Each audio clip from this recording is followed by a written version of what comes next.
الحمد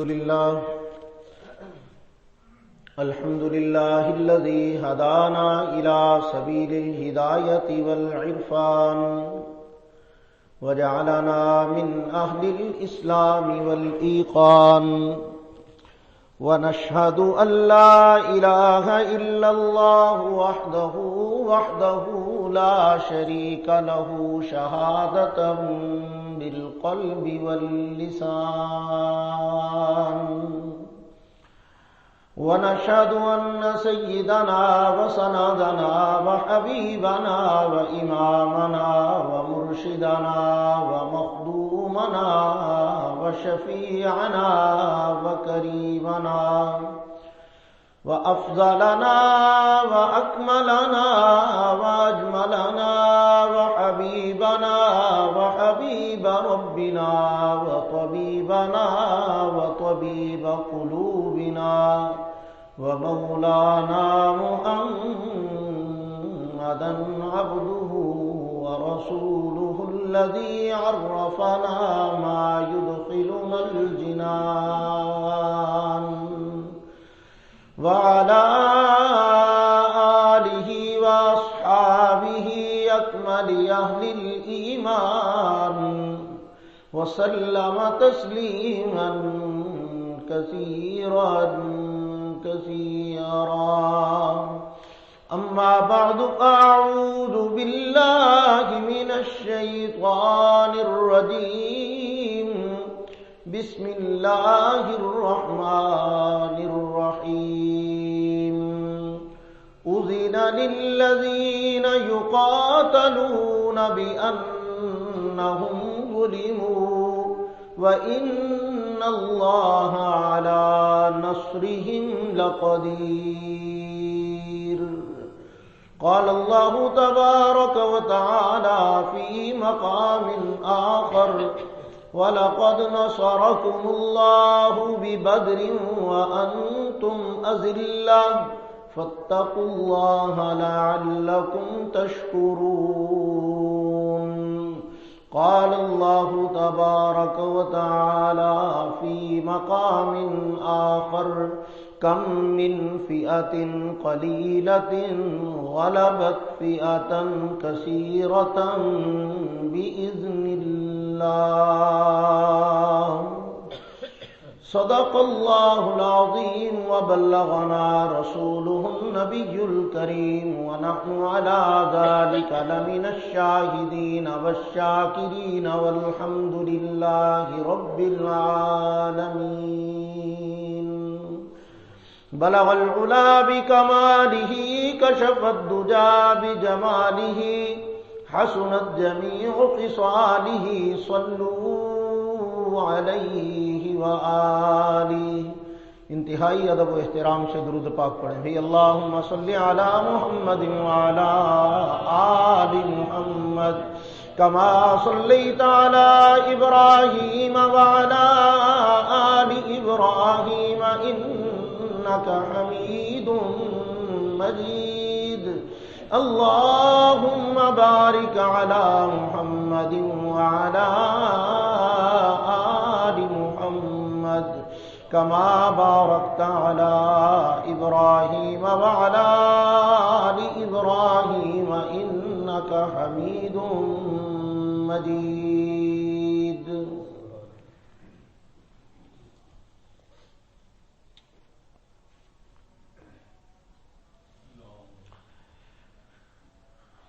یہ لشکر ساری دنیا سے انوکھا تھا، نرالا تھا. یہ لشکر ساری دنیا سے انوکھا تھا، نرالا تھا کہ اس لشکر کا افسر ایک کالی کملی والا تھا. یہ پہلا جیش تھا دنیا میں افواج الہی کا، جسے اعلان کرنا تھا خدا کی بادشاہی کا. انتہائی قابل صد تکریم و احترام بزرگان محترم، عزیزان گرامی قدر، دوستو، عزیز ساتھیوں، بھائیوں، ماہ مبارک رمضان المبارک کا آج تیسرا خطبہ جمعہ ہے. آج کی اس مختصر سی گفتگو میں تذکرہ کرنا ہے ان جانثاروں اور وفاداروں کی جانثاری کا، رسول اللہ صلی اللہ علیہ وسلم سے ان کی والہانہ محبت کا، جنہوں نے میدان بدر میں اللہ کے نبی کی آواز پر لبیک کہتے ہوئے اپنی جانیں ہتھیلی پر رکھ کر اپنے سر دھڑ کی اور تن من دھن کی بازی لگا کر کائنات کا وہ اعزاز اپنے نام کیا کہ اس سے بڑا اعزاز تاریخ انسانیت میں اللہ نے کوئی بنایا ہی نہیں ہے۔ انبیاء کے بعد عام انسانوں کے لیے یا امتوں کے افراد کے لیے اس سے بڑا اعزاز کوئی نہیں، اس سے بڑا انعام کوئی نہیں۔ جس طرح ہمارے ملک کے تاریخ کے اندر سب سے بڑا اعزاز جرأت و بہادری پر ملنے والا سب سے بڑا تمغہ نشان حیدر کو قرار دیا جاتا ہے، اسی طرح میرے اللہ کی بارگاہ میں جو تمغہ اور اعزاز اللہ نے اصحاب بدر کو عطا فرمایا ہے اس کی مثال تاریخ اسلام میں نہیں ملتی۔ ان کا نہ کوئی مقابل ہے، نہ ان کا کوئی مماثل ہے، نہ ان کا کوئی ثانی ہے۔ وہ اپنی شان میں منفرد، یکتا اور بے مثل و بے مثال ہیں۔ یہ اعزاز انہوں نے اپنی اس بے مثال قربانیوں کی وجہ سے اپنے نام کروایا، جس پر اللہ رب العزت نے ان کے اوپر اپنی رحمتوں کی بارش فرمائی۔ خالق کا قرآن ان کا تذکرہ کرتے ہوئے کہتا ہے فَأَنزَلَ اللَّهُ سَكِينَتَهُ عَلَيْهِمْ۔ کیا عجیب منظر ہے، یہاں دنیا سکون کی تلاش میں سرگرداں ہے، سکون کے لیے ہر کوئی اپنی اپنی کوششوں میں لگا ہوا ہے، سکون پھر حاصل نہیں ہوتا۔ کوئی سکون کے لیے دولت اکٹھی کرتا ہے، کوئی سکون کے لیے مال اکٹھا کرتا ہے، کوئی سکون کے لیے بڑا عہدہ اور منصب حاصل کرنا چاہتا ہے، کوئی سکون کے لیے اپنے تعلقات کو بڑھا رہا ہے، کوئی سکون کے لیے اپنی آل اولاد کو پروان چڑھاتا ہوا نظر آتا ہے، کوئی سکون کے لیے اچھا گھر بنا رہا ہے، کوئی سکون کے لیے اچھی گاڑی لے رہا ہے، کوئی سکون کے لیے جناب بڑا کاروبار اور بزنس ایڈجسٹ کرنا چاہتا ہے کہ زندگی میں سکون آئے۔ لیکن یہ ساری کوششوں کے باوجود سکون آگے آگے اور تلاش کرنے والا پیچھے پیچھے۔ لیکن کبھی چند لمحے کے لیے سوچو نا، یہ وہ لوگ جن کے جسم پہ لباس بھی پورا نہیں تھا، کسی کے پاؤں میں جوتی ہے تو کسی کے نہیں، کسی کے پاس تلوار ہے تو کسی کے پاس نہیں، کوئی سواری پہ ہے تو کوئی پیدل، جن کی حالت یہ تھی کہ اللہ کے پیغمبر نے جب ان کو دیکھا میدان بدر کی طرف جاتے ہوئے تو ان کی حالت کو دیکھ کر نبوت نے ہاتھوں کو اٹھا کے جو دعا مانگی ہے تو اس کے صاف اور واضح الفاظ ہیں انہم عورات، اے اللہ یہ ننگے ہیں، ان کو کپڑے پہنا دیجئے، ان کے جسموں پہ لباس پورا نہیں ہے، ان کے لباس کا انتظام فرما دیجئے۔ آج مدرسے میں مولوی صاحب کے بچوں کو ان کے پاس پڑھنے والوں کی ضروریات ہوتی ہیں، وہ رسید بک لے کے جناب چندہ مانگنے جاتے، کبھی کوئی دروازہ کھٹکھٹاتا ہے، کبھی کسی کو کہتے حضرت صاحب بچوں کے لیے کھانا نہیں ہے، بچوں کے لیے راشن نہیں ہے، ان کے لیے انتظام نہیں ہے، ان کو فلاں چیز کی ضرورت ہے فلاں کی۔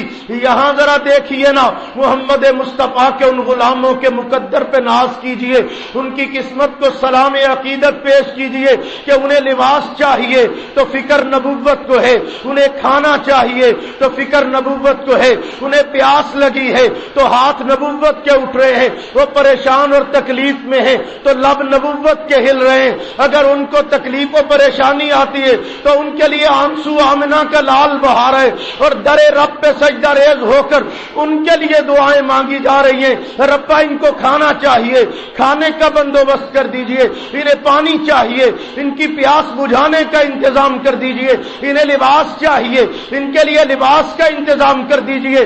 کتنے خوش نصیب ہیں وہ کہ جو مصطفیٰ کے سپاہی کہلائے ہیں، پیغمبر کے رضاکار کہلائے ہیں۔ اور کوئی ٹیم ہو اس کا کپتان ہوتا ہے، کوئی لیڈر، کوئی بڑا جماعت اور تحریک ہو اس کا کوئی لیڈر ہوا کرتا ہے، کوئی سپاہ ہو تو اس کا سپاہ سالار ہوا کرتا ہے، کوئی فوج ہو تو اس کا کمانڈر ہوا کرتا ہے۔ میں سلام پیش کرتا ہوں اس فوج کو جس کے کمانڈر کا نام محمد مصطفیٰ ہے، میں سلام پیش کرتا ہوں ان سپاہ کو جن کے سپاہ سالار کا نام خاتم الانبیاء محمد مصطفیٰ ہے، میں سلام پیش کرتا ہوں ان عظیم انسانوں کو جو رسول اللہ کے رضاکار ہیں، جو پیغمبر کی تحریک کے کارکن ہیں اور جن کو کوئی اور نہیں لے کے آیا، جن کو رسول اللہ لے کے آئے ہیں، جو پیغمبر کے ساتھی ہیں، رسول اللہ کے سپاہی ہیں، پیغمبر کے ہمراہی ہیں۔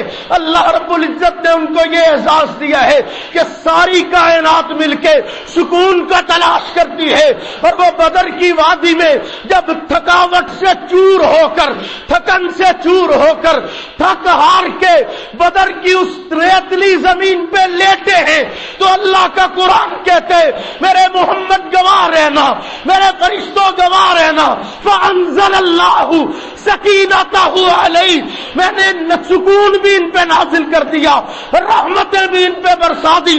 زمانہ سکون کو تلاش کرے گا، اللہ ان پہ سکون کی بارش فرما رہے ہیں، ان کے اوپر اپنی رحمتوں کو نازل کر کے میرے رب نے بتایا کہ سکون وہاں نہیں رکھا ہوا جہاں تم تلاش کرتے ہو، سکون تو محمد مصطفیٰ کی بات کو ماننے میں رکھا ہوا ہے۔ وہ بات مان کر کوئی بستر پہ ہو تب سکون میں ہے، مسجد میں ہو تب سکون میں ہے، دکان پہ ہو تب سکون میں ہے، بات مان کر وہ تلواروں کے سائے میں ہو تب سکون میں ہے، اور جو بات نہیں مانتا وہ ایئر کنڈیشن کمرے میں ہے تب بھی سکون میں نہیں ہے، وہ ہزاروں اور درجنوں جناب اور سینکڑوں محافظوں کے دستے کی نگرانی میں ہے تب بھی سکون میں نہیں ہے، وہ دنیا جہان کے بڑے عہدوں پہ ہے تب بھی سکون نہیں ہے۔ اگر مصطفیٰ کی مان کے نہیں چلنا تو پھر سکون نہیں ہے، سکون تو حضور کی غلامی میں چھپا رکھا ہے میرے رب نے، سکون تو مصطفیٰ کی نوکری میں چھپا رکھا ہے میرے اللہ نے۔ تو جنہوں نے مصطفیٰ کی مانی ہے زمانے نے دیکھا، اللہ کا قرآن گواہی دے رہا ہے کہ اللہ نے ان پہ سکون کی بارش کر دی، سکون طاری کر دیا، سکون سے سو گئے۔ آپ کو ہو خطرہ، خوف ہو، جان جانے کا خطرہ ہو، نیند آتی ہے، لیکن یہاں دشمن سر پہ چڑھ کے بیٹھا ہے، پوری طرح سے جناب قوت و طاقت لے کے آیا ہے، اور مصطفیٰ کے غلام سکون کی نیند سوئے ہوئے ہیں، سارے سو رہے ہیں، کمانڈر جاگ رہا ہے۔ یہاں کیا ہوتا ہے؟ کمانڈر سو رہا ہوتا ہے، سپاہی جاگ رہے ہوتے ہیں۔ یہاں کیا ہو رہا ہے؟ سارے سو رہے ہیں، کمانڈر جاگ رہے ہیں، سپاہ سالار جاگ رہے ہیں، اور کیا رہے ہیں؟ کیا مان کے جملے ہیں، کیا محبت کے الفاظ ہیں۔ اور دنیا میں کوئی ہے استاد جسے اپنے شاگردوں پہ اتنا ناز ہو؟ کوئی ہے جسے اپنے مریدوں پہ اتنا ناز ہو؟ کوئی ہے جسے اپنی کمائی اور محنت پہ اتنا مان ہو کہ رسول اللہ سر سجدے میں رکھ کے اپنے رب کو کہتے ہیں کہ یا اللہ جو تو نے وعدہ کیا تھا وہ پورا کرنے کا ٹائم آ گیا۔ یاد نہیں دلا رہے، اللہ کو یاد ہی ہوتا ہے، بات سمجھ رہے؟ اللہ نہیں بھولتے، اللہ کو یاد ہی ہے، لیکن حضور اللہ کے سامنے التجا کر رہے ہیں اور زمانے کو بتا رہے ہیں کہ دیکھو تم در در پہ جاتے ہو، یہ اللہ کا آخری نبی اتنا محبوب ہونے کے باوجود بھی اپنے رب کے در پہ ہاتھ پھیلاتا ہے۔ اللہ جو وعدہ کیا تھا نا آپ نے مدد و نصرت کا، اسے پورا کرنے کا وقت آ گیا ہے۔ اور ساتھ میں پھر کیا کہا؟ اللہم ان تہلک ہذہ العصابۃ لن تعبد ابدا۔ اللہ یہ جو کچھ تھا نا میرے پاس میں لے آیا ہوں، جتنی میں نے محنت کی، کوشش کی، جو میں نے کمایا یہ میں لے آیا ہوں۔ آپ نے کہا لے آؤ، میں نے بچا کے کچھ نہیں رکھا، سارے لے آیا ہوں۔ یہ 313 میرے صحابہ، یہ ہے کل میری کمائی، یہ ہے کل میری مشقت، یہ ہے میری محنت کا خلاصہ۔ یہ جو مکے میں میں نے 13 سال اور مدینے میں آ کے 2 سال محنت کی نا، یہ اس کا نتیجہ ہے۔ 313 بندے یہ میں لے کے آیا ہوں۔ یا اللہ اب ان کی لاج رکھ لے، لیکن ایک بات میں کہتا ہوں کہ ان تہلک ہذہ العصابۃ لن تعبد ابدا، ربا اگر آج یہ نہ رہے پھر قیامت تک تیری زمین پہ تیرا نام لینے والا کوئی نہیں رہے گا۔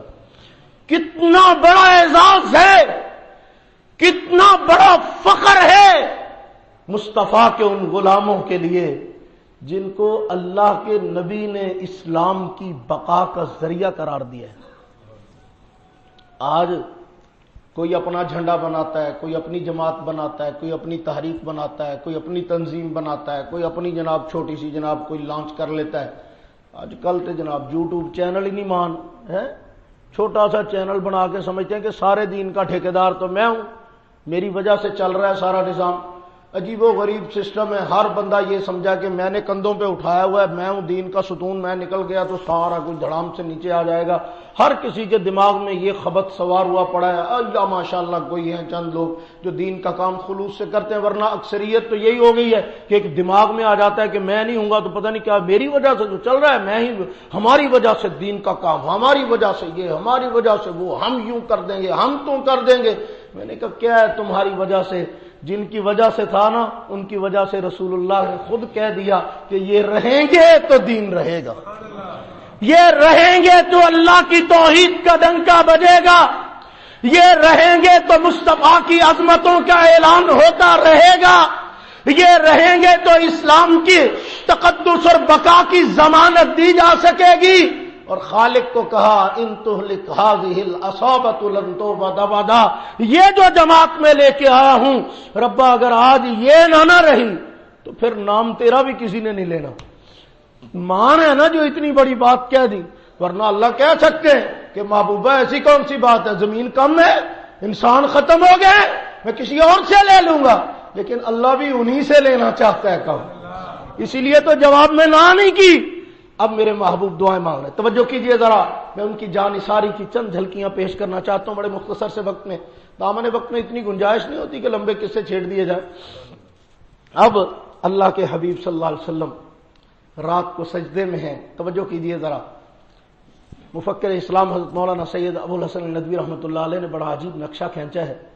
فرمایا کہ ایک طرف قوت ہے، طاقت ہے، دولت ہے، مال ہے، تکبر ہے، اور 1000 سے زائد افراد کا لشکر ہے جو پوری طاقت کے ساتھ ان کو مٹانے کے لیے آیا، اور دوسری طرف 8 تلواریں، 6 زرے، 2 گھوڑے، سبحان اللہ۔ اسلحہ دیکھو کتنی تلواریں، 8 تلواریں، 6 زریں، 2 گھوڑے، بس یہ ہے کل سامان۔ لڑنے آئے ہیں بندے کتنے، 313، مقابلہ کتنوں سے، 1000 سے، اور جناب سامان پورا نہیں، کھانے کا پورا سامان نہیں، لڑنا تو بہت دور کی بات ہے، اوپر سے مہینہ رمضان کا مہینہ، روزے کا مہینہ، دشمن سے مقابلہ، عجیب سی صورتحال۔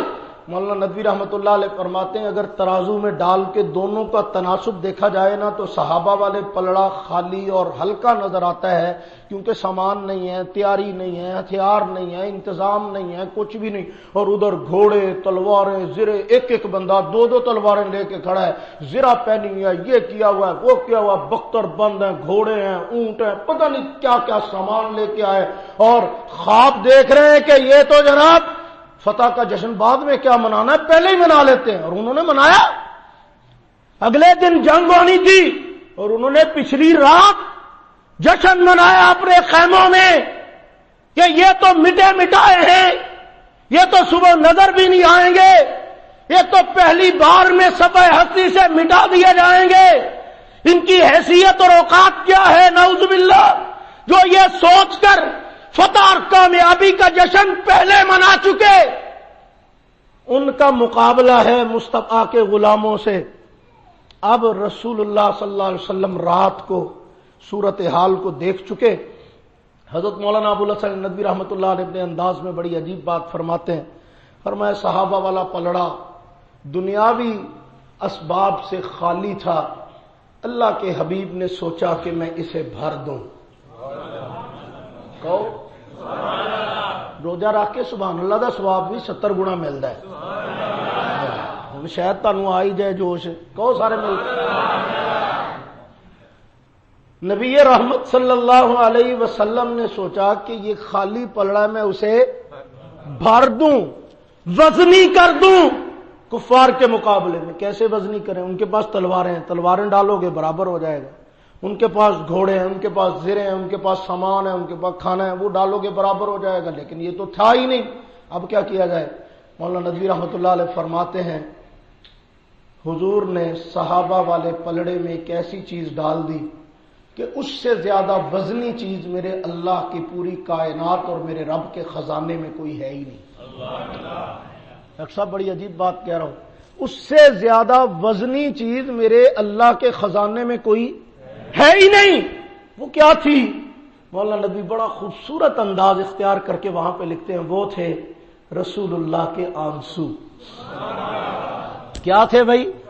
رسول اللہ کے آنسو، جن سے زیادہ وزنی چیز میرے اللہ کے خزانے میں کوئی نہیں۔ حضور نے دیکھا صحابہ والا پلڑا خالی ہے، تو حضور نے اپنی نگاہوں سے ڈھلکتے ہوئے آنسو صحابہ کے پلڑے میں ڈال دیے کہ ربا تیرے حبیب کی دعائیں بھی ان کے لیے، تیرے محبوب کے آنسو بھی ان کے لیے، میرے دل کی تڑپ بھی ان کے لیے، میرا پیار بھی ان کے لیے، میری التجائیں بھی ان کے لیے۔ بس پھر کیا تھا؟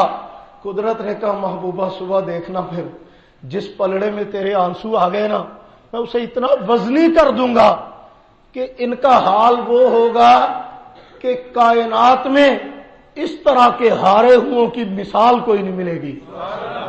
اب میں آپ کو سمجھانا چاہوں گا تو میرے پاس ڈھیر ساری مثالیں ہیں، لیکن مشکل سے سمجھا پاؤں گا، لیکن آسانی سے سمجھانے کے لیے پتہ کون سی مثال ہے؟ دو کرکٹ کی ٹیموں کا مقابلہ ہو، کرکٹ کا میچ ہو رہا اور دو ٹیمیں آپس میں مقابلے پہ آ جائیں، اور آپ کو پتا ہو کہ اس میں یہ والا جو بندہ ہے نا کمال کا بیٹسمین ہے، جب یہ اوپننگ پہ آ گیا نا تو اس نے مار مار کے چوکے چھکے برکس نکال دینا ہے، اور اس نے جناب سائیں نہیں لینے دینا، اور اس نے جناب سارا میچ ایسے جتوا دینا ہے، اس سے تو کوئی جیت ہی نہیں سکتا۔ وہ پہلی اوور کے پہلے بال پہ آؤٹ ہو جائے تو ذرا غور سے سوچ کے مجھے بتاؤ نا کہ سب کا ٹاپ ترین کھلاڑی پہلی اوور کے پہلے بال پہ آؤٹ ہو جائے تو کیا بنتی ہے؟ کہ یار چھاڑو ان کی ویکڑا، میچ مک گیا، سمجھ لے میچ ہی مک گیا، اب تو یہ ہار گئے، اب کیا جیتنا ہے انہوں نے؟ سب سے ٹاپ کا کھلاڑی تو پہلی اوور میں پہلی بال پہ آؤٹ ہو گیا، میدان لگا ہے، رب نے پہلی سٹے ہی ان کے سردار ایسے لٹا دیے بدر کے میدان میں، فرمایا آئے ہیں میرے مصطفیٰ سے لڑنے۔ اب ذرا غور کرنا، میں آپ کو بتاتا ہوں، میرا رب بڑا غیور ہے، مصطفیٰ کو للکارنا گوارا نہیں کرتا، للکارنا گوارا نہیں کرتا۔ کسی کی جرت ہے میرے محبوب کو کوئی للکار کے پھر بچ کے جائے؟ انہوں نے مصطفیٰ کو للکارنے کی جرت کی ہے، میرے نبی کو مقابلہ کر کے جرت کے ساتھ بلانے کی جرت جسارت کی ہے۔ نتیجہ پھر دنیا نے دیکھا، ابو جہل کو بڑوں نے سمجھایا، پچھلی رات بھی سمجھایا، ان کا ایک بڑا مشہور قسم کا آدمی تھا، حکیم ابن حزام اس کا نام تھا شاید، وہ بڑا دانا اور سمجھدار اور دانشور مشہور آدمی تھا مکے کا۔ اس نے ایک رات پہلے ابو جہل سے کہا کہ میرا خیال ہے جان دی کر، چھڈ پڑے لڑن نو رہن دے۔ انہیں کہا لے انج تھوڑا جائیے واپس، انہیں کیا انج جاواں گے تو کچھ بچ بچا کے کہندا نک نہیں رہنی، انہیں کہا کھ بھی نہیں رہنا، تو نک بچان دے چکر وچ کھ نہیں بچنا۔ انہوں نے کہا نہیں نہیں نک بچانی، انہوں نے کہا لے پھر سویرے نک بچا لیں۔ میرا تجربہ، میرا ذہن یہ کہتا ہے کہ یہ جو سامنے آ کے کھڑے ہوئے نا، یہ کرائے کے فوجی نہیں ہیں، یہ تنخواہ پہ آئے ہوئے سپاہی نہیں ہیں، ان کے بارے میں تمہیں پتہ ہے جہاں ان کے نبی کا پسینہ گرتا ہے نا وہاں یہ خون کی ندیاں بہانا سعادت سمجھتے ہیں۔ ان کا نبی وضو کرے نا تو یہ پانی زمین پہ نہیں گرنے دیتے، ہاتھوں پہ لے کے چہرے اور جسم پہ مل لیتے ہیں۔ تم ان کا مقابلہ کرنے آئے ہو، مارے جاؤ گے؟ انہوں نے کہا نہیں سوال ہی پیدا، اب آ گئے ہیں تو کچھ کر کے ہی جائیں گے۔ انہوں نے کہا چل ٹھیک ہے تیری قسمت، پھر جو ہوگا صبح دیکھی جائے گی۔ صبح جب دن چڑھا نا تو میدان بدر میں صفیں لگ گئی، ادھر دشمن نے جناب اپنی صفیں لگائی، ایک نظر ابو جہل نے دیکھا اپنی طاقت و قوت کو ایسے، تو کہکا لگا کے کہتا لے اے آئے نے لڑنے ساڈے نال، انہوں نے لڑنا، لے اے جت کے جان گے ساڈے کولوں۔ اور سامنے رسول اللہ صلی اللہ علیہ وسلم نے یوں اپنی صفوں کو غور سے دیکھ کر آسمان کی طرف سر اٹھا لے. ربا تو نے کہا تھا محبوبہ تجھے رسوا نہیں کروں گا، تو آج پھر میری لاج تیرے ہاتھ میں، میری محنت کا لحاظ تیرے ہاتھ میں ہے مولا. تناسب نہیں ہے، لیکن اب بتا کیا کرنا ہے. اور میں محبوب پریشان نہ ہوں، میں فرشتوں کی فوج بھیج رہا ہوں. زبانی کی بات نہیں کر رہا. صحابہ کرام فرماتے ہم نے اپنی آنکھوں سے دیکھے ہیں فرشتے، خود سیدنا جبریل امین علیہ الصلوۃ والسلام سر پہ سیاہ رنگ کا امامہ باندھ کر فرشتوں کی قیادت کرتے ہوئے میدان بدر میں صحابہ کے ساتھ شریک ہوئے ہیں. کیوں؟ اپنا ہوم ورک پورا کر کے آئے تھے. ہماری طرح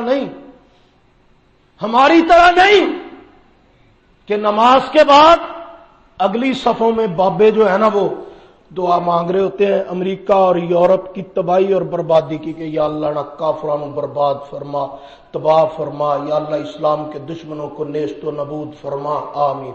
تو پچھلی صفوں میں بیٹھے ہوئے نوجوان دعا مانگ رہے ہوتے ہیں یا اللہ امریکہ کا ویزا عطا فرما، یا اللہ یورپ میں نوکری عطا فرما، یا اللہ جرمن میں روزگار عطا فرما، یا اللہ بیلجیم کے لیے اپلائی کیا ہوا ہے جلدی عنایت فرما. سبحان اللہ.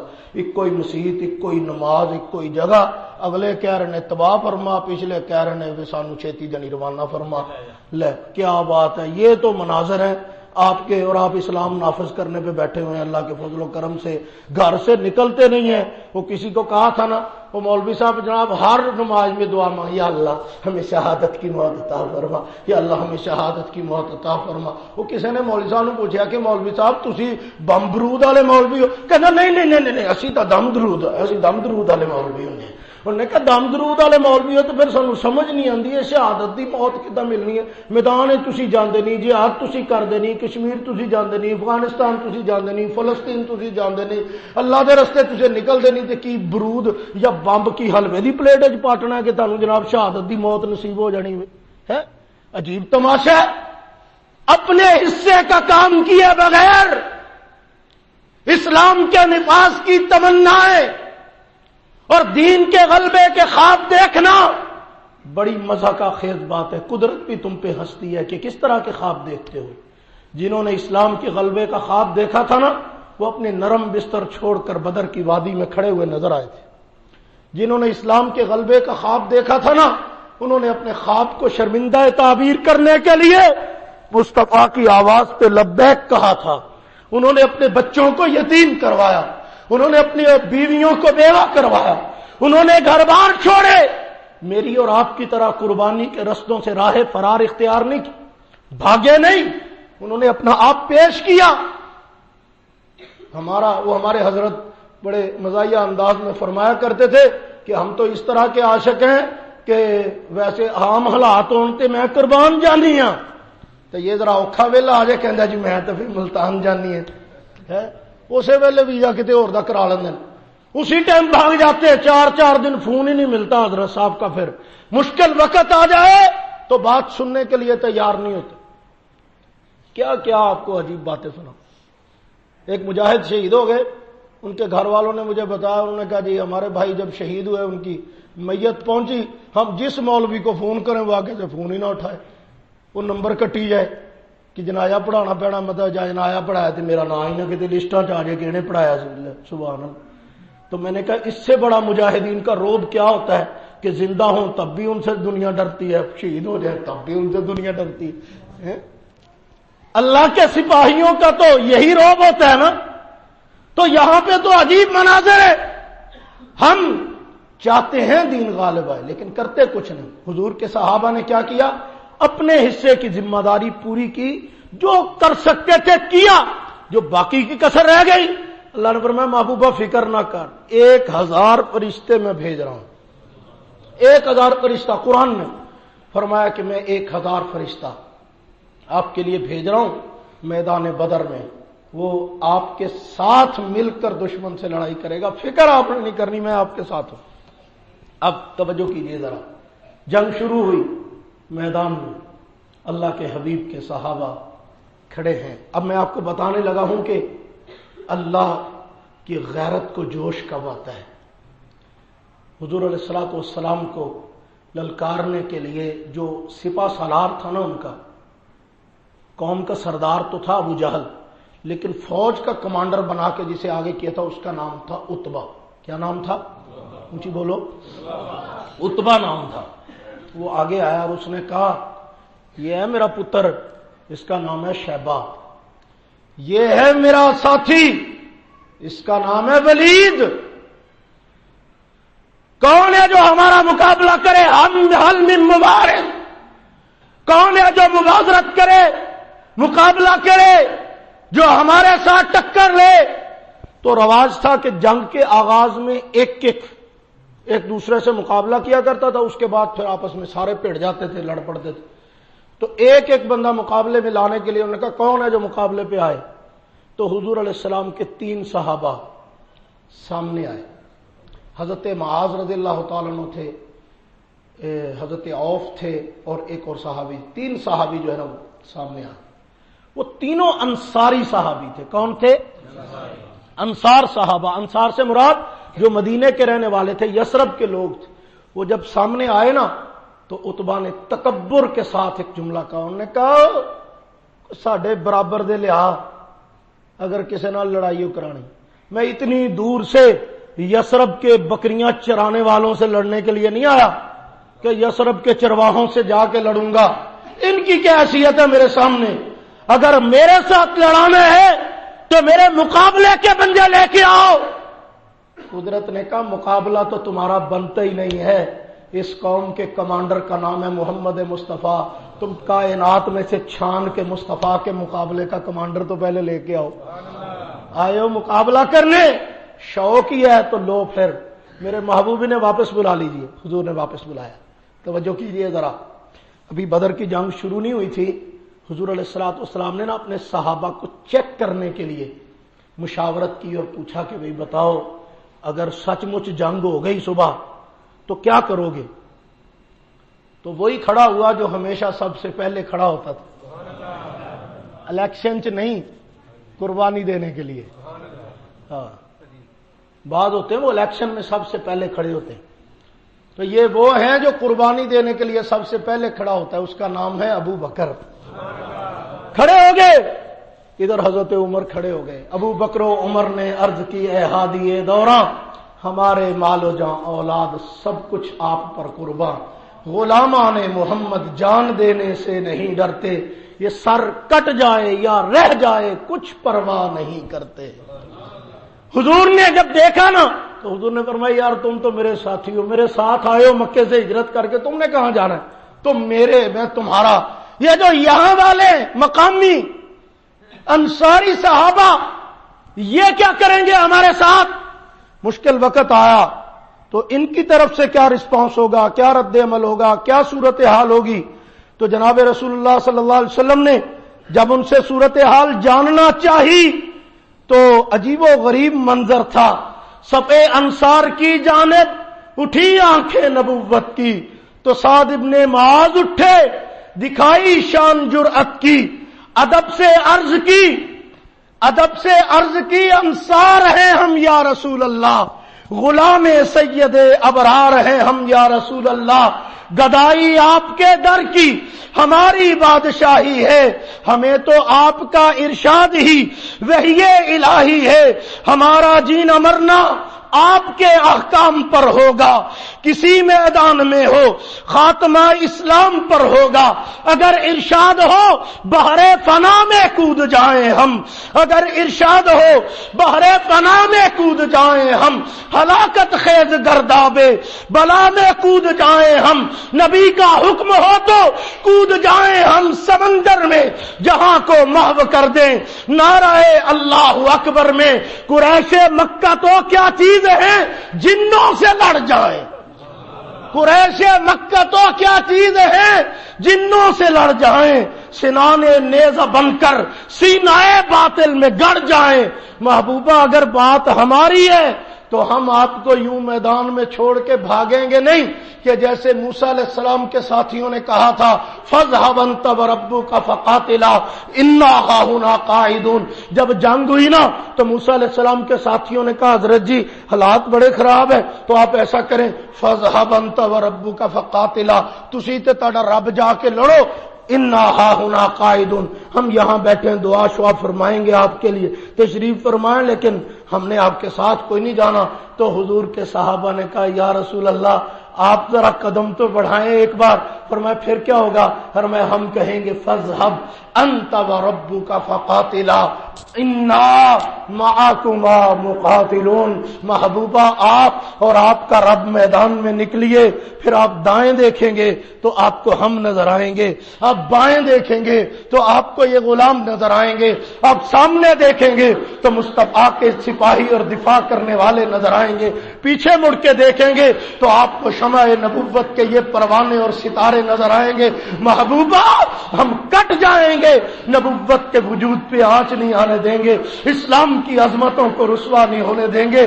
آپ ہمیں سرے میدان آزما کے تو دیکھیے۔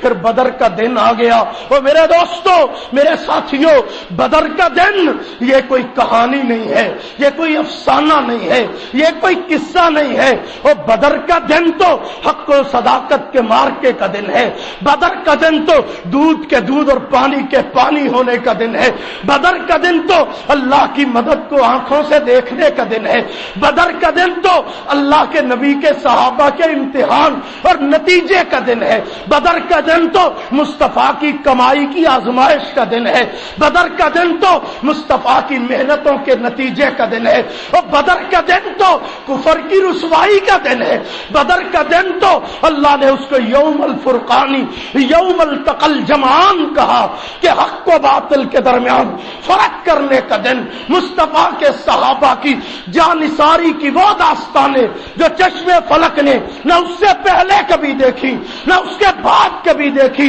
یہ وہ دن ہے جس دن محمد کے غلاموں کی وفاداری کی انتہا دیکھی ہے آسمان و زمین نے، یہ وہ دن ہے جس دن پیغمبر کے صحابہ نے محبتوں کے سارے ریکارڈ توڑ دیے ہیں، پیار کی اخیر کر دی ہے، والہانہ پن کی انتہا کر دی ہے، یہ وہ دن ہے جس دن شمع نبوت کے گرد منڈلاتے ہوئے پروانوں کو زمانے نے دیکھا، یہ وہ دن ہے جس دن آسمان سے فرشتے محمد کے صحابہ کے ساتھی بن کر ناز کرنے کے لیے آئے تھے، یہ وہ دن ہے جس دن جبریل امین مصطفیٰ کی قیادت میں لڑے تھے، یہ وہ دن ہے جس دن اللہ نے میرے محبوب کو کہا سیہزم الجمع ویولون الدبر۔ محبوبہ میں ان کے قدم اکھاڑ کر ان کو شکست فاش نہ دوں تو تب کہیے گا یہ وہ دن ہے جس دن میرے رب کی طرف سے قرآن اترا لقد نصرکم اللہ ببدر وانتم اذلہ۔ محبوبہ بڑے کمزور تھے، آپ بڑے کمزور تھے، لیکن ان کو بتائیے ہم کمزور ہیں، ہمارا رب کمزور نہیں ہے، ہم کمزور ہیں، ہمارا رب کمزور ہے نہیں ہے۔ ہم جس کا کلمہ پڑھتے ہیں وہ سپر پاور ہے، ہم جس کا کلمہ پڑھتے ہیں طاقت اس کے ہاتھ میں ہے، تم دھوکہ نہیں مار سکتے، تم شکست نہیں دے سکتے۔ واللہ غالب علی امرہ ولکن اکثر الناس لا یعلمون۔ وہ غلبہ اور قوت اللہ کے ہاتھ میں ہے۔ اللہ کے حبیب میدان میں آئے، سامنے کھڑے، حضور نے پرچم دیا حضرت سیدنا مصعب ابن عمیر کو، لمبی تفصیل ہے، وقت میں اب گنجائش نہیں، بہت مختصر سی بات کر رہا ہوں، صرف جھلکیاں دے رہا ہوں۔ پرچم بنانے کے لیے کپڑا نہیں مل رہا، ہنگامی طور پہ تو نکلے تھے کہ آجو بھی آجو، جلدی جلدی نکلو، دشمن آ رہا ہے، کہیں ایسا نہ ہو حملہ آور ہو جائے، اس کو راستے میں روکیں اور دفاع کریں اور جرأت کے ساتھ مقابلہ کریں۔ تو ضروری سامان تو گھر سے لینا بھی بھول گئے اگر موجود تھا بھی، لیکن حضور علیہ الصلوۃ والسلام کی اہلیہ حضرت سیدہ عائشہ صدیقہ رضی اللہ تعالی عنہا اس غزوے میں حضور کے ساتھ تھیں۔ جب پرچم بنانے کا وقت ہے، حضور نے فرمایا کسی کے پاس اضافی کپڑا، ان کا یا رسول اللہ اضافی کی، کسی نے کلی توتی پائی ہے سلوکا ہی نہیں ہے، کسی نے قمیض پائی ہے تھلے توتی بننی ہے تے نال پرنا رکھنا نہیں ہے، کسی کے اوپر سر کے اوپر رکھنے کے لیے پگڑی یا کپڑا نہیں ہے، یا رسول اللہ عجیب حالات ہے، ہمارے پاس اضافی کپڑا کہاں؟ حضور نے فرمایا اچھا ٹھہرو۔ حضور اندر گئے، فرمایا عائشہ یہ اپنا دوپٹہ دو۔ حضور علیہ السلام نے سیدہ عائشہ کا دوپٹہ لیا اور لا کر اسے پرچم بنا کر پہلے حضرت سیدنا علی المرتضیٰ رضی اللہ تعالیٰ عنہ کو دیا، پھر وہ پرچم حضرت مصعب ابن عمیر کو دیا۔ وہ پرچم جس کو اللہ کے پیغمبر نے بدر کی فتح کا نشان بنا کر دنیا کے اوپر لہرایا تھا، وہ میری ماں عائشہ کے دوپٹے کا بنا ہوا تھا۔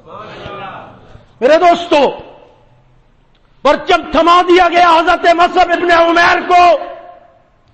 حضور نے فرمایا مہاجر صحابہ میں سے، قریشیوں میں سے کون ہے جو دشمن کے مقابلے میں نکلے؟ حضور کے کہنے کی دیر تھی، اللہ رب العزت کے پیغمبر کے صحابہ میں سے 3 بندے سامنے نکلے۔ اب سوچئے ذرا، جن کو حضور اوپننگ کے لیے منتخب کرے کتنے خوش نصیب۔ اور اوپننگ بھی کس چیز کی؟ کرکٹ کی بات نہیں ہو رہی، اسلام کی عظمتوں کی پہلی جنگ میں پہلی تلوار اٹھانی ہے، افتتاح کرنا ہے۔ اللہ نے افتتاح کے لیے جو 3 بندے حضور کے ذریعے سے آگے کیے، ان میں ایک اللہ کے نبی کا شعر ہے۔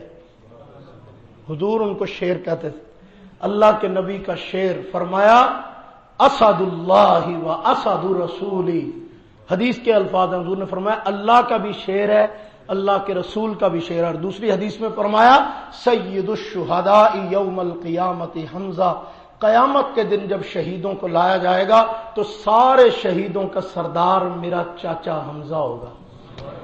حضرت سیدنا حمزہ رضی اللہ تعالیٰ چاچا بھتیجے کی جنگ لڑنے کے لیے میدان میں، یہاں چھوٹا بڑے کے لیے لڑتا ہے، یہاں بڑا چھوٹے کے لیے لڑ رہا ہے۔ عمر میں چھوٹے نا حضور، مقام تو حضور کا سب سے بڑا ہے۔ حضرت عباس سے کسی نے پوچھا تھا کہ حضور بڑے ہیں تو آپ، فرمایا عمر میری زیادہ ہے، بڑے حضور ہی ہیں۔ جواب بھی ادب میں دیا، فرمایا عمر میری زیادہ ہے لیکن بڑے تو حضور ہی ہیں۔ تو اب حضرت حمزہ میدان، ادھر حضور علیہ الصلوۃ والسلام کی جرت و بہادری کا نشان، میرے پیغمبر نے جس کو جرت سکھا کے اسلام کی عظمتوں میں شجاعت کا عنوان بنا دیا، حیدر کرار سیدنا علی المرتضیٰ، سارے کہو رضی اللہ، میدان میں۔ تیسرے نمبر پہ حضرت سیدنا عبیدہ ابن حارث رضی اللہ تعالیٰ عنہ، مہاجر صحابی، شہید بدر۔ یہ 3 صحابہ میدان میں نکلے۔ کتنے؟ 3 صحابہ میدان میں نکلے۔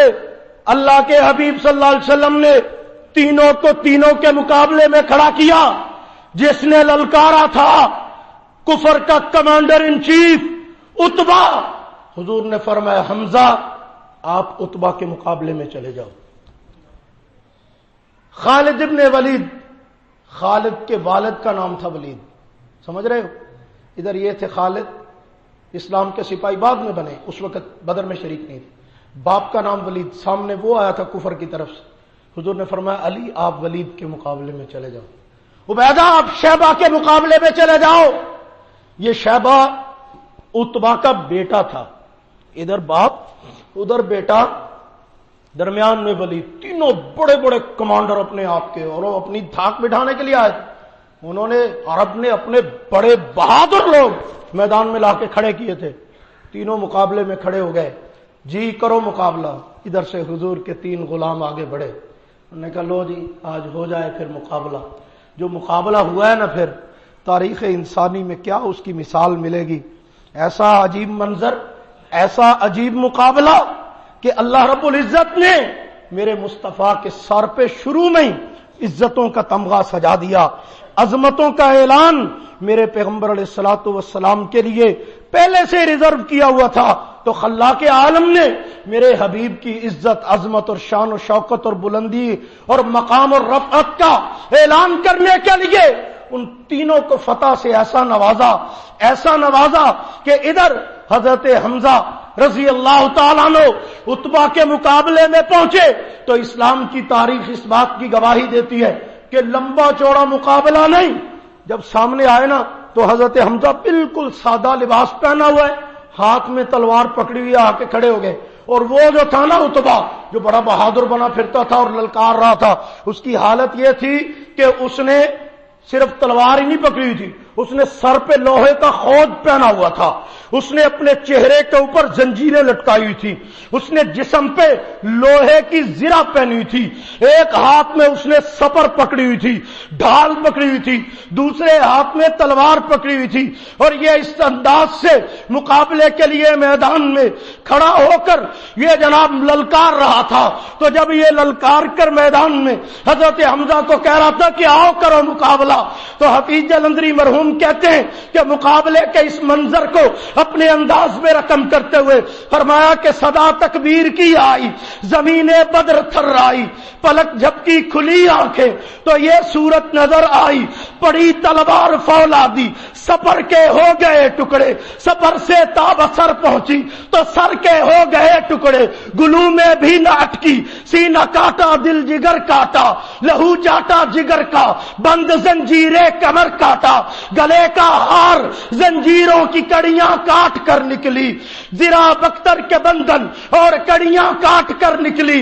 یہ تیغ حمزہ تھی جس کو تھے دعوے خاک ساری کے، زمین پر آ رہی کر کے جو ٹکڑے جسم ناری کے، زمین پر آ رہی کر کے جو ٹکڑے جسم ناری کے، سبے مردان غازی سے سبے مردان غازی نے جہاں ایک ساتھ تکبیریں، قلوب باطلے کے اوپر گری حسرت کی شمشیریں۔ ایسا انداز تھا کہ میرے رب نے حضرت حمزہ کی تلوار کے پہلے وار میں اس بدبخت کے وجود کے دو ٹکڑے کر کے بدر کی زمین کے اوپر لٹا کر بتا دیا کہ مصطفیٰ سے ٹکراؤ گے تو انجام قیامت ہوگا، میرے نبی سے للکارو گے تو تمہاری داستان تک بھی نہ ہوگی، داستانوں میں مٹا دیے جاؤ گے، صفحہ ہستی سے ختم کر دیے جاؤ گے۔ حضرت حمزہ کی وہ تلوار تاریخ رقم کرتی ہوئی یوں گزری ہے جس طرح تمہارے ہاں چھری سے کیک کاٹا جاتا ہے نا، حمزہ نے عتبہ کو یوں کاٹ کے دو ٹکڑوں میں رکھ دیا ہے۔ صفحہ اسلام سے اللہ اکبر کی صدا اٹھی، ہر طرف اللہ اکبر کے ترانے، ہر طرف اللہ اکبر کی تکبیریں، اور پھر کیا تھا؟ حضرت سیدنا علی المرتضیٰ رضی اللہ تعالیٰ، ان کا ایک اپنا ہی انداز تھا۔ سیدنا علی المرتضیٰ رضی اللہ تعالیٰ جب گئے نا ولید کے مقابلے پہ، اس کے شیبہ کے ولید کے مقابلے پہ، تو ولید نے اپنی قوت و طاقت کے جوہر دکھانے کے لیے پتہ کیا کیا؟ وہ وار کر رہا ہے تو 6-7 بار ایک کوئی چکر میں بار بار، تو حضرت سیدنا علی رضی اللہ تعالیٰ نے یوں تلوار پہ واروں کو روکا۔ اب وہ اور چنبل گیا، اس نے کہا لے تو ڈر گیا نا، انہوں کو تو وار ہی نہیں ہو رہے، 1 2 3 4 7 وار جب اس نے کیے نا تو حضرت علی رضی اللہ تعالیٰ نے یوں وار کو روک لیا۔ تو اب روکا نا تو حضرت سیدنا علی رضی اللہ تعالیٰ نے، اور ہر آدمی کا اپنا داؤ ہوتا ہے نا، کشتی کرنے والے کے اپنے داؤ ہوتے ہیں، کبڈی والے کے اپنے داؤ ہوتے ہیں، اور اسی طرح مقابلہ کرنے والوں کے اپنے داؤ ہوتے ہیں، لیکن حضرت علی رضی اللہ عنہ اس کو موقع دے رہے تھے کہ کوئی حسرت نہ رہ جائے، متا کمیں کہ نہیں اے شوق رہ گیا سی پورا کرنا، فرمایا سارے شوق پورے کر لے، اس تو بعد میں تینوں دسدا کہ مصطفیٰ کے غلام کیا ہوتے ہیں۔ اب جب اس کے سارے شوق ہو گئے نا پورے، تو حفیظ جلندری فرماتے ہیں علی اس شان سے رد کر رہے تھے اس کے واروں کو کہ ہوتا تھا تعجب نوجوان پر پختہ کاروں کو، زرا بختر کو الجھن 4 آئینوں کو سکتا تھا، مگر عتبہ کا بیٹا وار کرنے سے تھکتا تھا۔ اب وہ وار پہ وار کر رہا ہے، حضرت علی روک رہے ہیں، پھر کیا ہوا؟ مگر اب وار خالی دے کے حیدر کو جلال آیا کہ نازک وقت گزرا جا رہا ہے، یہ خیال آیا کیا نعرہ ہمارا بھی تو لے ایک بار او کافر سنبھل، یہ دیکھ آئی اللہ کی تلوار او کافر، صدائے شیر حق سے چھائی ہیبت قلب دشمن پر، سپر اٹھنے نہ پائی تھی کہ آئی تیغ گردن پر، نہ پائی دیکھنے والی نگاہوں نے بھی آگاہی، کب اٹھی کب گری کیسے پھری تیغ ید اللہ، کمال ضرب پر حمزہ کے چہرے سے حمزہ کے منہ سے مرحبا نکلی، کمال ضرب پر حمزہ کے منہ سے مرحبا نکلی، صفے اسلام سے اللہ اکبر کی صدا نکلی، نوید فتح ٹکرائی زمینوں آسمانوں سے کہ اترا بار سر ایک ہستی باطل کے شانوں سے۔ حضرت علی نے بھی ایک بار میں کام تمام کر دیا۔ اب حضرت عبیدہ ابن حارث رضی اللہ عنہ، ان کی عمر ذرا زیادہ تھی، ہوا یہ کہ وہ مقابلہ تو کر رہے تھے لیکن اپنے دونوں دوستوں کی جب جرأت و شجاعت کو دیکھا نا، وہ سردار بھی مارا گیا، وہ سردار بھی مارا گیا، حضرت کی تھوڑی سی توجہ ان کی طرف ہو گئی کہ واہ جی واہ، کمال کر دی حمزہ نے، کمال کر دی علی نے۔ دھیان ادھر ہوا تو دھیان کا فائدہ اٹھاتے ہوئے شیبہ نے حضرت حمزہ کی پنڈلی پہ تلوار مار، بس اتنا تھا تو زخمی شیر تو پھر زخمی ہوتا ہے نا، حضرت سیدنا عبیدہ نے جوابی وار میں اس کا کندھا اتار دیا۔ کندھا اتارا تو ادھر سے اس کے جو دوست ساتھی تھے نا، وہ میدان میں آ کے اس کی مدد کرنے لگے، تو جب دیکھا کہ اس کی طرف سے آ رہے ہیں، اب اکیلا نہیں رہا، تو حضرت حمزہ اور حضرت علی حضرت عبیدہ کے ساتھ پہنچے اور جا کر حضرت عبیدہ کا ساتھ دے کر اس شیبہ کا کام بھی تمام کر دیا۔ لو جی، 3 آئے تھے بڑے بڑے فنکار، تینوں کے تینوں بدر کی میدان میں لیٹے ہوئے ہیں۔ ابھی اتنا ہوا تو اب جناب مقابلہ شروع، توجہ کیجئے ذرا، میں صحابہ کی جانثاری کا منظر بتانے لگا ہوں۔ مقابلہ شروع ہونے لگا ہے، آپس میں جنگ ہو رہی ہے، آپس میں ایک دوسرے کے مقابل پہ آ رہے ہیں۔ صحابہ نے حضور کے گرد حفاظتی حصار قائم کر دیا کہ ہم رہیں نہ رہیں، آمنہ کے لال کا ایک بال بھی بکا نہیں ہونا چاہیے۔ اب وہ حضور پہ پہرا دے رہے ہیں، باقی صحابہ مقابلے میں آ گئے تو حضرت عبیدہ ابن حارث کو زخمی حالت میں لایا گیا۔ اس طرح سے پنڈلی سے خون تیزی سے بہہ رہا ہے، پہ میخ والی ہڈی بھی ٹوٹ چکی ہے، اس سے بھی مواد نکل رہا ہے تیزی کے ساتھ۔ تو حضرت عبیدہ ابن حارث نے حضور سے آ کر کہا، یا رسول اللہ، اگر اسی بدر میں شہید ہو جاؤں تو کیا ملے گا؟ لسان نبوت سے لفظ نکلے، فرمایا میں محمد اللہ کی قسم اٹھا کے کہتا ہوں جنت ملے گی، جنت ملے گی۔ تو حضرت عبیدہ ابن حارث بعض روایات کے مطابق وہیں بدر میں، اور بعد میں آتا ہے کہ بدر سے واپس ہو رہے تھے تو راستے میں ہی ان کا انتقال و شہادت ہو گئی اور وہیں پہ ان کی قبر بنی، گھر نہیں پہنچ پائے واپس۔ اچھا، اب مقابلہ ہو رہا ہے، مقابلے کے دوران میں حضور علیہ الصلوۃ والسلام نے صحابہ سے کہا، میرے صحابیو، ویسے تو تمہیں میری بات پہ یقین ہی ہے لیکن میں اپنے اللہ کی قسم اٹھا کے کہتا ہوں کہ آج جو جگرے کے ساتھ کفر سے مقابلہ کرے گا، پیٹھ دکھا کے بھاگے گا نہیں، میں گارنٹی دیتا ہوں اس کے لیے جنت کی۔ صحابہ لڑ رہے تھے، ایک صحابی تھے حضرت عمیر ابن حمام رضی اللہ تعالیٰ عنہ، کم سن صحابی تھے، چھوٹی عمر تھی ان کی، تو وہ نا میدان میں تھے، تو ان کو خیال سوجا، انہوں نے کہا یا رسول اللہ، اگر میں لڑتا ہوا شہید ہو جاؤں تو مجھے کیا ملے گا؟ فرمایا جنت۔ تو انہوں نے نا کھجوریں کھا رہے تھے، تھیلا لٹکایا ہوا تو اس میں تھوڑی سی کھجوریں تھی، تو دیکھا، فرمایا کھجوراں واوا نے تے کھاندیاں ٹائم ہو جانا تے انج تا جنت چ جانا لیٹ ہو جائے گا۔ خود کہہ رہے ہیں کہ ایسے تو جنت میں داخلہ لیٹ ہو جائے گا، یہ میں کھجوراں کھان دے آ رہے لگیا رہا، سیٹو کھجوراں۔ وہ کھجور کا تھیلا اتار کر ایک طرف پھینکا، تلوار پکڑی، میدان میں نکلے، لڑتے لڑتے شہید ہو گئے۔ اب یہ شہادت کا تاج پہن کر حضور کے قدموں میں پہنچ گئے۔ اب یہ حضور کے صحابہ، ایک صحابی آئے بدر کے میدان میں، غالباً ان کا نام تھا حضرت عوف رضی اللہ تعالیٰ عنہ، حضرت عوف، وہ حضور کے پاس آئے، انہوں نے آ کر کہا یا رسول اللہ ایک بات تو بتائیے۔ حضور نے فرمایا کیا؟ انہوں نے کہا کوئی ایسا عمل ہے بندہ کرے تے اللہ ہنس پہ۔ عجیب حدیث ہے، فرمایا بندہ کم کرے تے اللہ ہنس پہ، اللہ مسکرائے، اللہ ہنسے اس بندے کی بات پہ۔ فرمایا ہاں ہے۔ انہوں نے کہا کیا؟ فرمایا بغیر حفاظتی ہتھیاروں کے کوئی بندہ کفر کے مقابلے میں دشمن کے خون میں ہاتھ ڈال دے، جا کے دشمن کی فوج سے ٹکرا دے، اپنا دفاع کا سامان کیے بغیر ہی، تو اللہ اس پہ ہنس جاتے ہو کہ ڈب بہادر ہے، میری خاطر کفر نال ٹکر لے لیے، پورا سامان زرہ بھی نہیں پائی، زرہ پہنی ہوئی تھی حضرت عوف نے۔ تو جب یہ بات سنی نا تو یوں زرہ اتار کے پھینکی، فرمایا لے پھر یہ مطلب ہے رب ہن ہنس رہا ہے میرے۔ یہ کہہ کے کفر کے مقابلے میں گئے، لڑتے لڑتے شہید ہو گئے۔ 14 صحابہ بدر کے میدان میں شہید ہوئے ہیں۔ کتنے؟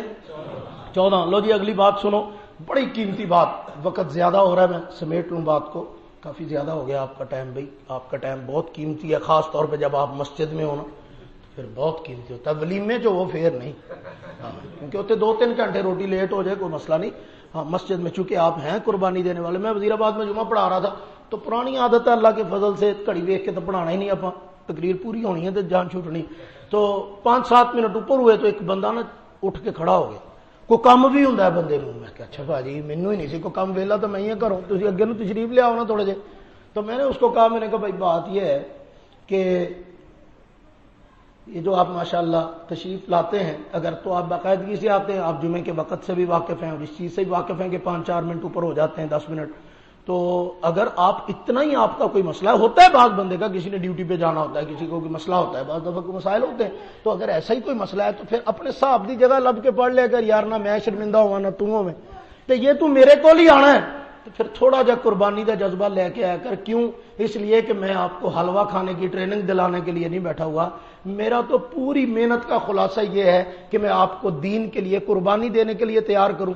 تو میں نے کہا آپ نے تو مجھے شرمندہ اور مایوس کر دیا کھڑے ہو کر، مجھے دکھ ہو رہا ہے کہ اتنے سال ہو گئے آپ کو جمعہ پڑھاتے ہوئے، آپ سے میں یہ امید رکھوں کہ دین پہ مشکل وقت آئے گا آپ جان دیں گے، آپ مال قربان کریں گے، آپ اپنی اولادیں قربان کر دیں گے جو 5 منٹ نہیں قربان کر سکتے. سبحان اللہ. جن کے اندر 5 منٹ دین کو دینے کا حوصلہ نہیں، ان سے یہ امید رکھی جائے گی کہ وہ جناب وقت آئے گا تو جان قربان کر دیں گے. نہ بابو، جان قربان کرنے کا حوصلہ محمد کے صحابہ سے ادھار لینا پڑے گا. ان سے سیکھو حوصلہ. ادھر میدان لگا ہوا ہے، 2 چھوٹی عمر کے چڑھتی جوانی والے نوجوان، ٹین ایج والے نوجوان، اور مجھے بڑے افسوس سے کہنا پڑ رہا ہے، بڑے افسوس سے، کہ آج امت کے نوجوان ٹک ٹاک پہ دلہنیں تلاش کر رہے ہوتے. اللہ انہاں دا بھلا کرے، اللہ انہاں کو عقل بھی دے، نچن والوں بھی تے نچان والوں بھی. جو ناچتی ہیں وہ بھی مجرم ہیں، جو لائق کر کے نچاتے ہیں وہ بھی مجرم ہیں. آج میرا نوجوان امت کا سوشل میڈیا پہ ناچنے والیاں تلاش کرتا ہے. مصطفیٰ کے تربیت یافتہ جوان بدر کے میدان میں ابو جہل کو تلاش کر رہے تھے. حضرت عبداللہ ابن مسعود فرماتے ہیں میرے پاس آئے اور آ کر کہنے لگے چاچا ابو جہل کداں دا ایسی ویکھیا نہیں ہوا. انصاری تھے دونوں صحابی. اور آج ایک آپ کو بڑی عجیب بات بتانے لگا ہوں، بڑی عجیب اور انوکھی اور نرالی. پہلی دفعہ آپ سنو گے میری زبان سے اللہ کے فضل سے. باقیوں کو شاید تھی کتنے سنی ہوئے پڑھی ہوئے لیکن لاغدہ نہیں. مینوں تقریباً 99% یقین ہے کہ تسی پہلا نہیں سنی. جو بدر کے میدان میں ابو جہل کو قتل کرنے والے تھے وہ 2 صحابہ تھے. کتنے؟ ان کا نام کیا تھا؟ مشہور یہی ہے کہ ان کا نام تھا معوذ اور معاذ.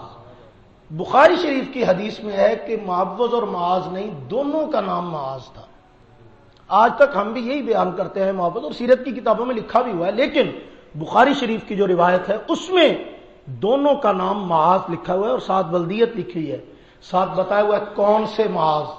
ایک معاذ تھا ایک لنگڑے صحابی دا پتر، سیدنا عمر ابن الجموع رضی اللہ تعالیٰ عنہ جو احد میں شہید ہوئے بعد میں، ان کا بیٹا تھا، اس کا نام تھا معاذ ابن عمر ابن الجموع رضی اللہ تعالیٰ عنہ. اور دوسرا معاذ کون تھا بھلا؟ رسول اللہ کی مایانات صحابیہ جس کا نام آتے ہی ادب سے نگاہیں جھک جاتی ہیں، حضرت سیدہ افرا رضی اللہ تعالی عنہ. سیدہ افرا کا بیٹا تھا معاذ ابن افرا. وہ دونوں صحابی پوچھتے پھر رہے ہیں کہ ہم کبھی مکے گئے نہیں، اے بندہ مکیوں آیا ہے. فوٹو شوٹو بھی کسی اخبار چ نہیں ویکھی ہوئی، میڈیا بھی نہیں سی ہوندا کہ چلو ویکھی ہوندی فوٹو کو، پھر فلم ویکھیا ہوندا کہ کو پتہ ہوندا کہ کسی کلپ تو ہم پچھانتے نہیں ہیں. تے چاچا ایک باری ذرا سیاح کرا دے نا، سیاح تھوڑی جی پتہ لگ جائے کہ ہے کہ انج دا، باقی پھر اگے ساڈا کم.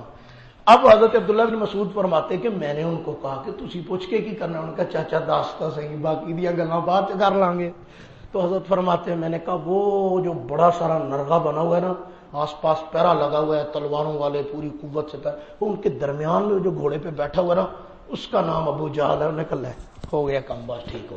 فرمایا وہ دونوں چھوٹے چھوٹے وہ یوں ایسے گھومتے گھماتے سارے اپنے اپنے آرے لگے ہوئے ایک دوسرے لڑنے کے، وہ راستہ تلاش کرتے کرتے کرتے کرتے ابو جہل کے پاس پہنچے اور جا کے انہوں نے جناب پہلا بار ابو جہل کی پنڈلی پہ کیا، گھوڑے سے نیچے، دوسرا سینے پہ بیٹھ گیا، تلوار پکڑ کے سر کاٹنے لگا.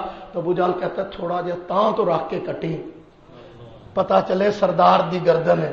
اس نے گردن جو اتاری ہے حضرت عبداللہ بن مسعود پہنچے، انہوں نے گردن اتار کر حضور کے قدموں میں لا کے پیش کی، حضور کی آنکھوں میں آنسو آ گئے، حضور نے فرمایا آج امت کا فرعون مارا گیا، میری امت کا فرعون تھا ابو جہل، آئے تھے مصطفیٰ سے مقابلہ کرنے کے لیے، لو پہلی مرتبہ میں امت کا فرعون قتل ہو گیا، رسول اللہ کے مقابلے میں تہے تیغ ہو گیا۔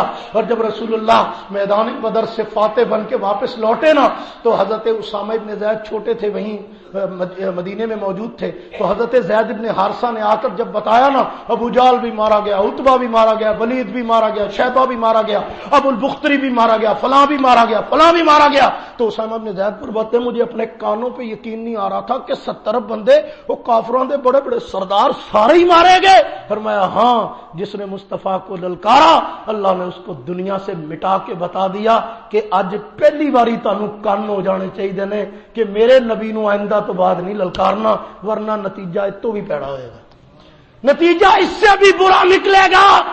پھر دنیا نے دیکھا مصطفیٰ کے غلاموں کا نام آج بھی باقی ہے، مصطفیٰ کے ٹکرانے والے مٹتے تھے، مٹتے آئے ہیں، مٹتے رہیں گے۔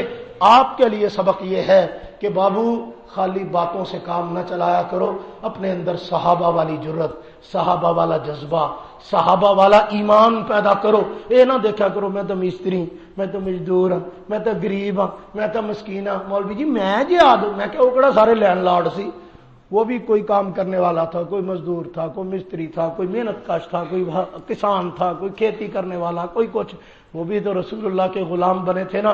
پھر ایسے بنے کہ حضور نے فرمایا ففعل ما شئت، حدیث پاک میں آتا ہے جو جو بدر میں آیا تھا، جس نے بدر میں شرکت کی تھی، فرمایا اللہ نے ان کو اس بات کا اعلان کر دیا کہ آج کے بعد مرتے دم تک جو مرضی کریں، ففعل ما شئت، جو مرضی کریں، اللہ نے ان کو معاف کر دیا، اللہ نے ان کو معاف کر دیا ہے۔ تو اس لیے اگر آپ چاہتے ہیں کہ ہمیں بھی اللہ کی مدد و نصرت حاصل ہو تو کیا کرنا ہے؟ صحابہ والا جذبہ پیدا کرنا ہے۔ فضائے بدر پیدا کر، فرشتے تیری نصرت کو اتر سکتے ہیں گردوں سے، قطار اندر قطار اب بھی، وآخر دعوانا الحمدللہ رب العالمین۔